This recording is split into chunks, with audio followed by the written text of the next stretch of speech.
Bayangkan sebuah buku yang ditulis dengan tangan, penuh dengan ilustrasi aneh tentang tanaman yang tak pernah ada dan diagram kosmik yang membingungkan. Sekarang, bayangkan buku ini telah membingungkan setiap pemikir jenius, pemecah kode ulung, dan bahkan superkomputer selama ratusan tahun.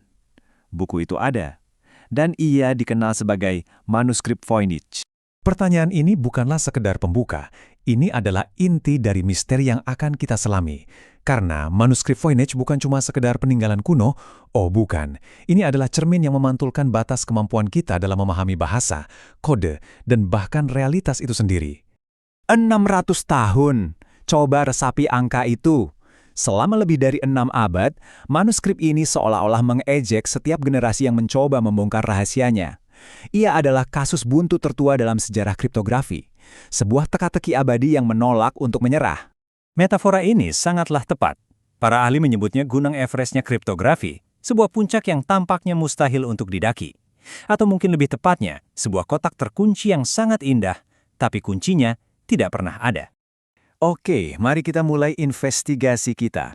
Artefak misterius ini dinamai menurut Wilfred Voynich, seorang pedagang buku yang menemukannya kembali pada tahun 1912 dan membawanya ke panggung dunia. Tanpa dia, mungkin teka-teki ini akan selamanya terkubur dalam debu sejarah. Dan siapa saja yang telah mencoba menaklukkannya? Daftarnya luar biasa, mulai dari para alkemis zaman Renaissance yang mencari pengetahuan rahasia, sampai ke para pemecah kode Perang Dunia II. Ya, orang-orang jenius yang sama yang memecahkan kode Enigma Nazi. Semuanya gagal. Bahkan di zaman modern, para kriptografer terbaik dan kecerdasan buatan tercanggih pun hanya bisa angkat tangan. Sekarang, saatnya kita membuka lembaran-lembarannya. Mari kita selami langsung dunia aneh yang tergambar di dalam manuskrip Voynich. Coba perhatikan baik-baik halaman ini.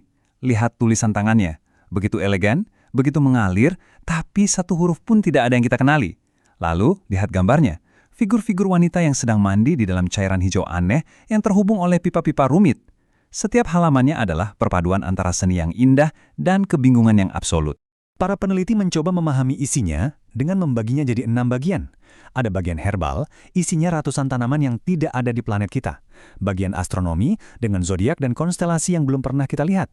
Lalu ada bagian biologis yang aneh tadi, bagian kosmologis yang mirip peta dunia fantasi, bagian farmasi, dan terakhir, bagian yang sepertinya berisi resep-resep ditandai dengan gambar bintang kecil. Semuanya aneh. Nah, disinilah letak paradoks terbesarnya.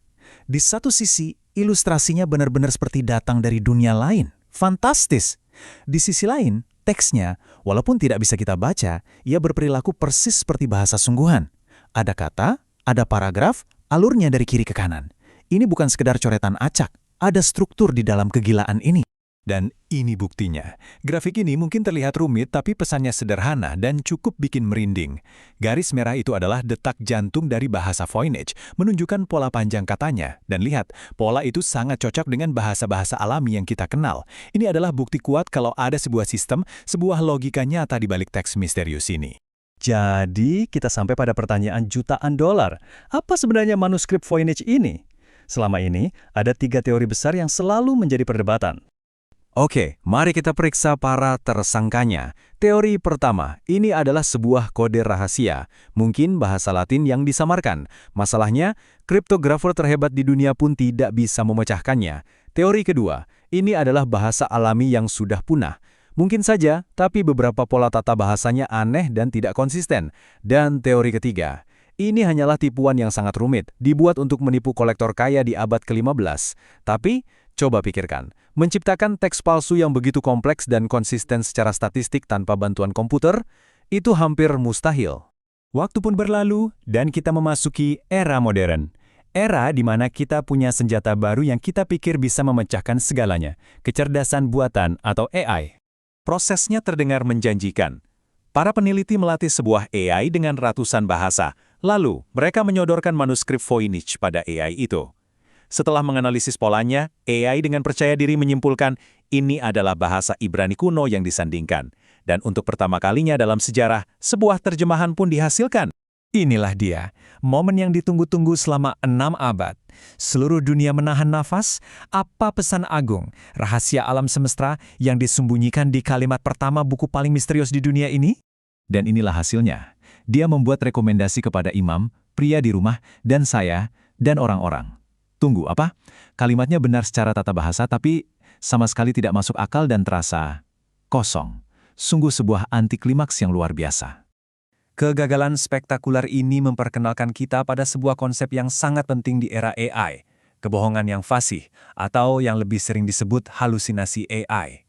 Ini adalah saat di mana mesin bisa merangkai kata-kata dengan sempurna, tapi tanpa pemahaman sedikit pun menghasilkan kalimat yang terdengar meyakinkan padahal isinya omong kosong.